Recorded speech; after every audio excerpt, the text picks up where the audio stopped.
Heat becoming a threat to the Lakers if both teams make it to the finals? Well, the Heat are a very good team, Skip. They play hard. They make timely shots. They don't beat themselves. And I think that's the thing that Boston is doing is that they're beating themselves. 20 turnovers. You can't turn the ball over 20 times, Skip. You look at the offensive rebound and you say, well, Miami only out-rebounded 11-6, but then you go to the second half, it was 8-2. Well, that's where you're losing the game. Skip, you're up 5, and then all of a sudden you get careless with the ball, Jimmy Butler steals it. You're taking the ball inbound, you're going to probably try to get a great look. You throw it, Jimmy Butler tips it back. He gets a dunk on the other end. You can't turn the ball over against this team. And I thought the Celtics got really careless last night. They started celebrating at the half. Oh, yeah, we got this one. Yeah, I knew they wasn't that tough.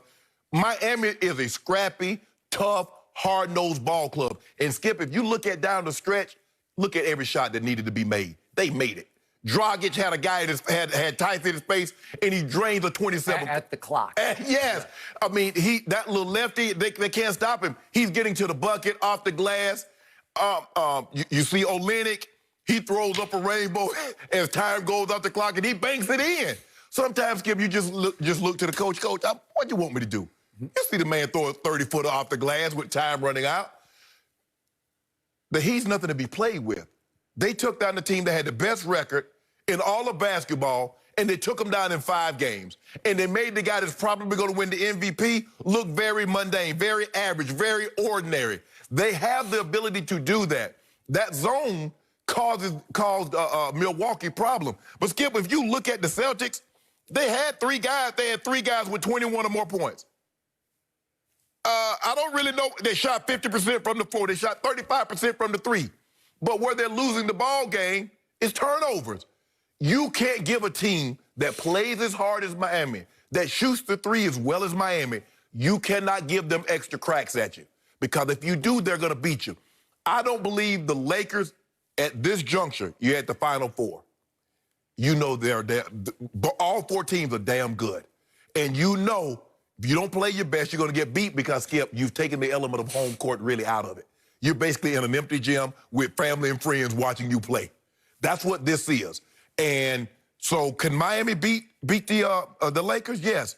But I would sure love to see that matchup. I'm just hoping the Lakers take care of their end of the agreement, the Heat take care of their end of the agreement, and we'll see what happens at the end of the day. Sounds like you're front-running to me. There you go, front-running. No. The front-running Kings are home. The Miami Heat are now 10-1 in the playoffs. That's like Kobe Shaq dominant Lakers. Yes. That's like dynastic role. 10-1? Yeah. How are they doing this? They are now sneakily the Fox Bet second choice to the Lakers in win-it-all odds. The Lakers are prohibitive favorites at 4-9. Outrageous prohibitive. But sitting there at 7-2, second choice, the sneaky Heat. They just keep on keeping on. Yeah. I have become a Heat fan, but I saw them coming a little sooner than you did. They demolished what I thought was a pretty good Indiana team. Yeah. Pretty good. Yeah. They were playing at a pretty high level as they came into the bubble. And well, especially once they got in the bubble. Remember T.J. Warren? He just went crazy. He did. And all of a sudden, he disappeared against this team. Yes. Because this team, it will defend you. I didn't see much zone, actually, against Milwaukee, but last night in the second half, they went to it, and they went to it full force, and it took Boston completely out of what it did. So when that game ended last night, I thought of one of my favorite 60s rock and roll songs by a group called Buffalo Springfield. Probably not your... No, I don't know if I know. Buffalo Springfield. It was actually a protest song back in the days when white cops were brutalizing and killing white kids who were hippies. Right. Okay? And the first 2 lines of the song are, something's happening here. What it is ain't exactly clear. I didn't know who sung the song, but I've heard of it. The song's called For What It's Worth, which is a ridiculous title because it was a toss-off song that became a huge hit. It did. Something's happening here. What it is ain't exactly clear. That's what I think of this team. I can't quite figure out how it's happening, but they are a blast and a joy to watch because they play basketball. They do. They do it right. They play both ends as hard as you can play it with no ego.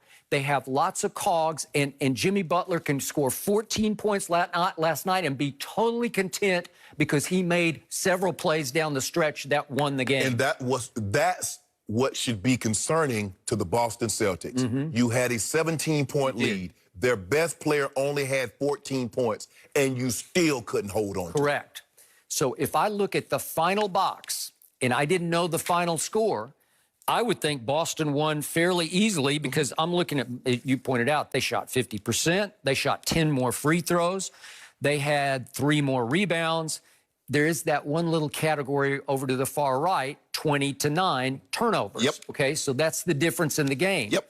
But now let's look at one of the weirdest games I've ever watched. How do you explain this? Because all of a sudden, for the first time in the playoffs, the Miami Heat look flat and dead in the water in the second quarter. They look very ordinary. Blown off the floor. Yep. It's 29-19. Yep.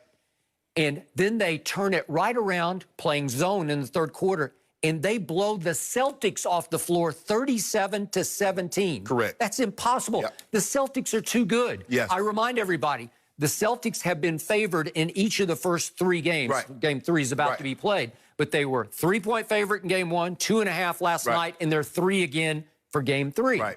So the odds makers are saying, wait, Boston's a little bit better. A little bit better? No.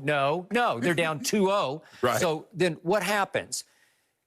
37-17 happens in the third quarter, but then in the middle of the fourth quarter, wait a second, the Heat give up a 15-2 run to Boston. So they have the game in hand, they're up 8, and all of a sudden they're down by 5 because they can't stop the Celtics. And Kemba hits a 3 to put them up 5. And I'm thinking, wait a second, how can that be? And so then what happens in the end? Then they go on a 17-7 run to close the game. So the game is just wildly swinging like this. A game of runs. Like huge runs, ridiculous runs, because the run that got them back in the game was actually 32-10. They went on a run against a really good Boston team. Skip, if you look at in the third quarter, Bam had 4 points in the first half. He has 15 in the third quarter, and they make 5 threes. That's basically it. That's it.